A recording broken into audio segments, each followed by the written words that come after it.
कोष्ट गावात सौ पद्मजा सुरेश लहाणे यांच्या सभांना नागरिकांचा उत्स्फूर्त प्रतिसाद. ढोल ताशांच्या गजरात जल्लोषात स्वागत. सर्व स्तरातील नागरिकांचा मोठा सहभाग. कोष्टगाव पंचायत समिती गणाच्या काँग्रेस पक्षाच्या अधिकृत उमेदवार सौ पद्मजा सुरेश लहाणे यांच्या प्रचार सभांना आणि रॅलींना कोष्टगाव परिसरात नागरिकांकडून प्रचंड उत्स्फूर्त प्रतिसाद मिळतो आहे. पंचायत समिती निवडणुकीच्या पार्श्वभूमीवर आयोजित करण्यात आलेल्या या सभा आणि रॅलींमध्ये नागरिक मोठ्या संख्येनं सहभागी होत आहेत. तसेच ढोल ताशांच्या गजरात फुलांच्या वर्षावात स्वागत केले जाते आहे. रॅली दरम्यान महिला, युवक, शेतकरी तसेच ज्येष्ठ नागरिकांनी मोठ्या उत्साहाने सहभाग नोंदवला आहे. कोष्ट गावातील विविध भागातून नागरिक स्वयंप्रेरणेने सहभागी होत असल्याचं चित्र पाहायला मिळालं. विकास, पारदर्शकता आणि लोकहित या मुद्द्यांवर आधारित सौ लहाणे यांचा प्रचार नागरिकांच्या मनाला भावत असून त्यांना सर्वसामान्यांचा ठाम पाठिंबा मिळत असल्याचं दिसून येत आहे. या सभांदरम्यान बोलताना सौ पद्मजा लहाणे यांनी कोष्टगाव गणाच्या सर्वांगीण विकासासाठी कटिबद्ध असल्याचे सांगितले.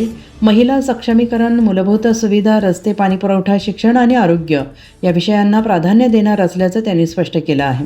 त्यांच्या साध्या, लोकाभिमुख आणि सकारात्मक नेतृत्वामुळे नागरिकांमध्ये विश्वासाचे वातावरण निर्माण झाले आहे.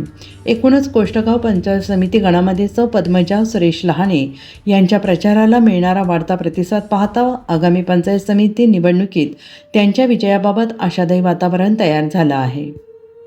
भारतीय राष्ट्रीय काँग्रेस पक्षानं मला कोष्टगाव गणातून माझी पत्नी सौ पद्मजा लहाणे यांना उमेदवारी दिलेली आहे आणि आम्ही अधिकृतपणे 2 दिवसापूर्वीच प्रचाराचे शुभारंभ या कोष्टगाव निळकंठेश्वर मंदिराची देवाची पूजा करून केलेली आहे. आणि यापूर्वी देखील गेल्या 25 वर्षापासून या भागाशी मी एक निष्ठेनं जोडलेलो होतो आणि लोकप्रतिनिधी पण सतत राहिलेलो आहे.